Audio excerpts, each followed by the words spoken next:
सठतीला एकादशी व्रत कथा एवं उनके महात्म्य।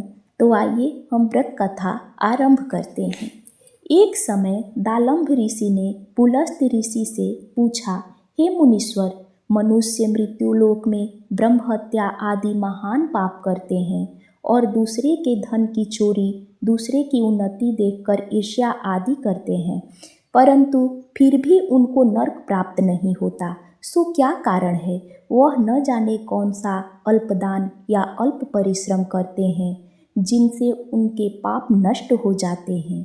यह सब आप कृपा पूर्वक कहिए। इस पर पुलस्त महात्मा बोले, मुनि, आपने मुझसे अत्यंत गंभीर प्रश्न पूछा है।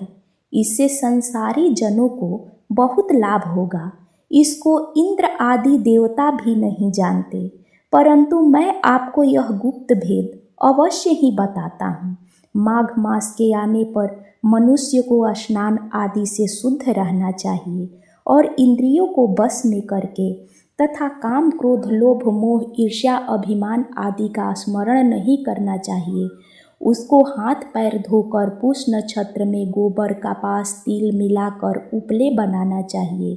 उनके कंडों से 108 बार हवन करें।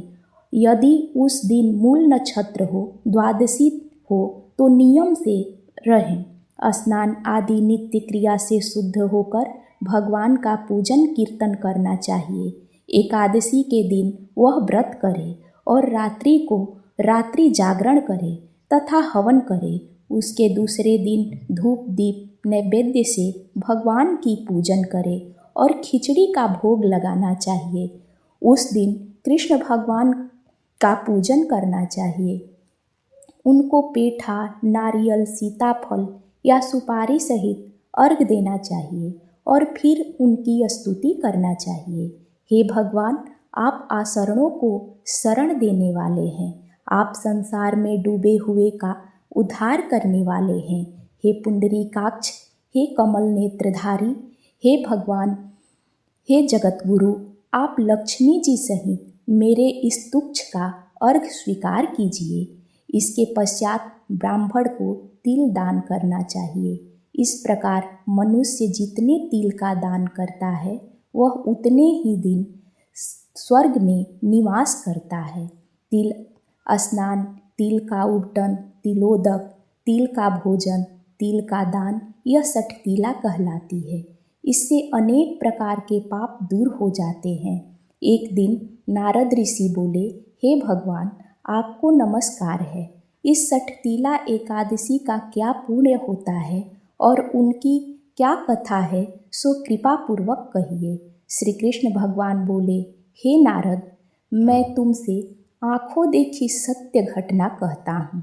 ध्यान पूर्वक सुनो। प्राचीन समय में मृत्युलोक में एक ब्राह्मणी रहती थी। वह सदैव व्रत किया करती थी। एक समय वह 1 माह तक व्रत करती रही। उससे उसका शरीर अत्यंत दुर्बल हो गया।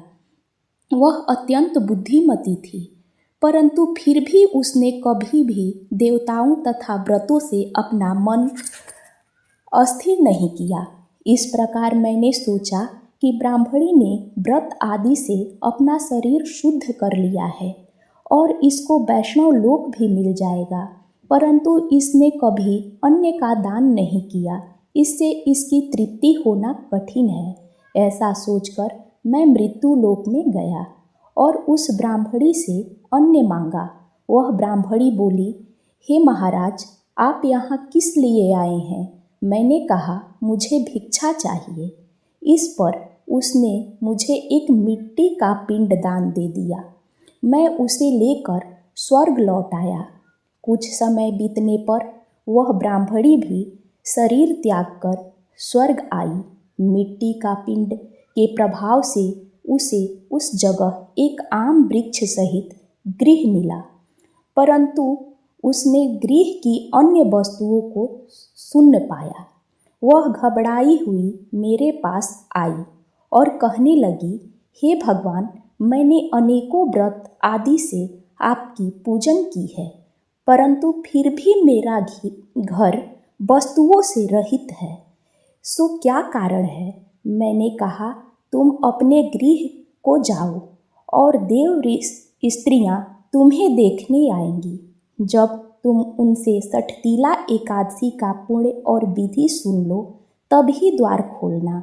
भगवान के ऐसे वचन सुनकर वह अपने घर को गई और जब देवी स्त्रियां आई और द्वार खुलवाने लगी तब वह ब्राह्मणी बोली कि यदि आप मुझसे देख सठतीला एकादशी का माहात्म्य कहिएगा तभी मैं द्वार खोलूंगी।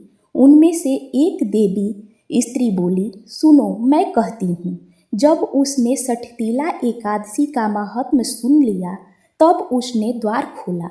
देव स्त्रियों ने उनको सब स्त्रियों से अलग पाया। उस ब्राह्मणी ने भी देव स्त्रियों के कहे अनुसार सठतीला का व्रत किया और इसके प्रभाव से उसका गृह धन्य धान्य से भरपूर हो गया।